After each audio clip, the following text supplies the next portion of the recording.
నమస్కారం. తెలుగుదేశం పార్టీ అధికార పార్టీ కార్యాలయం అయితే అనకాపల్లిలో మున్సిపాలిటీగా ఉన్నప్పటి డంపింగ్ యార్డులో నిర్మాణ పనులు అయితే జరుగుతున్నాయి. డంపింగ్ యార్డు స్థలం రవి పటాన్ శెట్టి గారు ఆనాటి జిల్లా కలెక్టర్గా మా ఏడీజే గారి కృషి నేపథ్యంలో ఆ రోజు ఉన్నటువంటి Anakapalli bar association president secretary సభ్యుల తాలూకా కృషి నేపథ్యంలో కోర్టుకు కేటాయించారు. ఎందుకు కేటాయించారు అంటే అనకాపల్లి జిల్లా అయింది, రేపో మాపో జ్యుడిషియరీ బైఫర్కేషన్ కూడా జరుగుతుంది.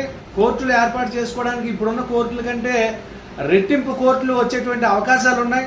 స్థలం కావాలి, కొత్తగా నిర్మాణాలు చేయాలి. కాబట్టి అదే కాకుండా గత గడిచిన 15 ఏళ్లుగా సుమారు 12 కోర్టులు భవనంలో మగ్గిపోతున్నాయి. కక్షిదారులందరూ నానా ప్రయాసలు పడుతున్నారు. వీటన్నిటి నేపథ్యంలో ఆ స్థలాన్ని న్యాయ సముదాయం గురించి కేటాయిస్తే ఇప్పుడు మరి ఏ విధంగా అది అధికార పార్టీ కార్యాలయం కింద మారిపోయింది. ఒక పార్టీ అధికార పార్టీలో ఉంటే ఎవరో మినిస్టర్ వస్తే మహా అయితే ఒక 100 మంది వెళ్తారు, లేకపోతే ఏగలు తోలుకొని కూర్చుంటారు. అదే అధికారం పోతే దాని కాసి కన్నెత్తి చూసేవాడు కూడా ఉండడు. అటువంటి దానికి ఒక రాజకీయ పార్టీకి స్థలాన్ని కేటాయించేస్తారా?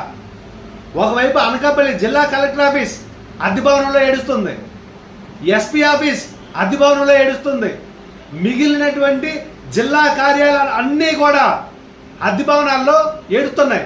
ప్రజల తాలూకా సొమ్ముని ఆ అద్దుల రూపంలో తగలబెడుతున్నారు. గత 15 ఏళ్లుగా మా కోర్టుకు సంబంధించి కోర్టుకి ఎంత డబ్బులు 3 లక్షల రూపాయల పైసలకు నెలకు అద్దె కడుతున్నాం. అక్కడ వాష్రూమ్స్ కూడా లేవు, సౌకర్యాలు లేవు. ఒకరి మీద ఒకడు ఏదో బయటికి చెప్పకూడదు కానీ అక్కడ కక్షిదారులను చూస్తుంటే జాలేస్తుంది.